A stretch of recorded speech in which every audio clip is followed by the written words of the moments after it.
देख रहे हैं ग्रीन टीवी और ग्रीन टीवी की ओर से आप सभी को महिला दिवस की हार्दिक शुभकामनाएं। मैं हूं स्मिता सिंह और क्योंकि मौका महिला दिवस का है इसलिए आज के इस कार्यक्रम में बात भी महिलाओं की ही करेंगे। 8 मार्च यानी अंतर्राष्ट्रीय महिला दिवस। महिला दिवस को हर साल एक थीम यानी विषय दिया जाता है।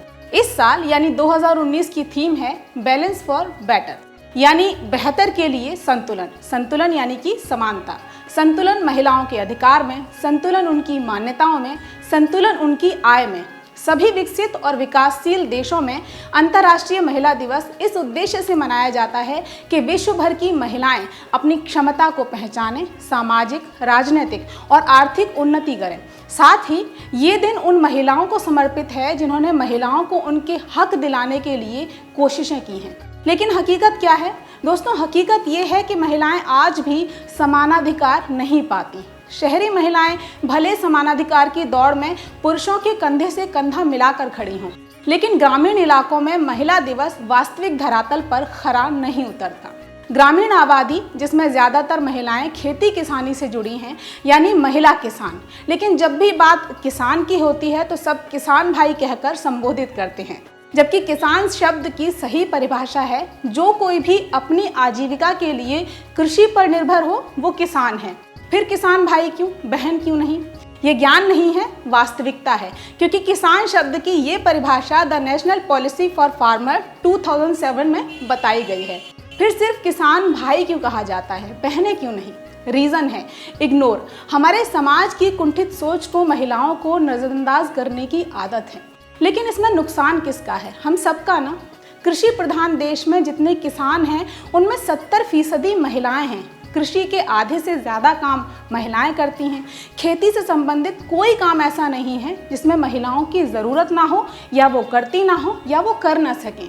लेकिन क्योंकि उन्हें भूमि का मालिकाना हक नहीं मिलता इसलिए वो महज मजदूर बनकर रह जाती हैं। और मजदूरी में भी एक दुखद बात ये कि कृषि क्षेत्र की मजदूरी करने वाली महिलाओं को पुरुषों के मुकाबले मेहनताना कम मिलता है। इसलिए मालिकाना हक से अलग ये एक और विकट समस्या है और इस असमानता के लिए जिम्मेदार है मानसिकता, क्योंकि कानून, परंपराएं, रिवाज, नीतियां, इन सबसे ऊपर सोच होती है। महिलाएं कृषि में मूल्य संवर्धन के कार्यों में भी बेहतर योगदान दे सकती हैं, लेकिन भूमि या मवेशियों पर उनका मालिकाना हक नहीं होता।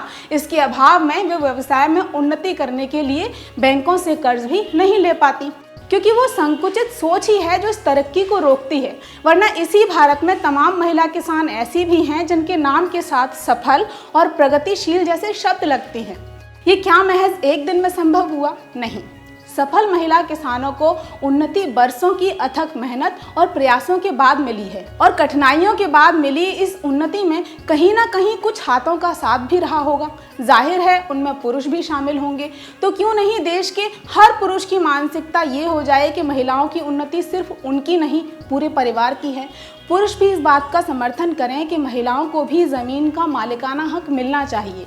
जो पुरुष शहरों में काम कर रहे हैं और गांवों में उनकी भूमि खाली पड़ी है जिस पर कृषि हो सकती है और महिलाएं वहां खेती या व्यवसाय कर रही हैं, तो पुरुषों को चाहिए कि वो उस ज़मीन का मालिकाना हक महिलाओं को दें, ताकि कृषि में मिलने वाली योजनाओं का लाभ पुरुषों की गैर मौजूदगी में घर की महिलाओं को मिल सके। कृषि कार्यों में फैसले लेने का हक और विश्वास महिलाओं में भी जागे। यकीन मानिए दोस्तों, पुरुष और महिला दोनों की समान तरक्की किसी भी क्षेत्र की वास्तविक तरक्की होगी, और तब सही मायने में होगा असली महिला दिवस। अगर आप ये वीडियो YouTube पर देख रहे हैं तो हमारे चैनल को सब्सक्राइब करना बिल्कुल ना भूलें। फेसबुक पर देख रहे हैं तो लाइक करें, शेयर करें। कृषि और किसान सशक्तिकरण की इस मुहिम को सफल बनाने में आप भी ग्रीन टीवी को सहयोग कर सकते हैं। डिस्क्रिप्शन पर जाकर दिए गए लिंक पर क्लिक करिए, पेटीएम करें, NEFT और क्रेडिट कार्ड के माध्यम से भी आप ग्रीन टीवी को सहयोग कर सकते हैं।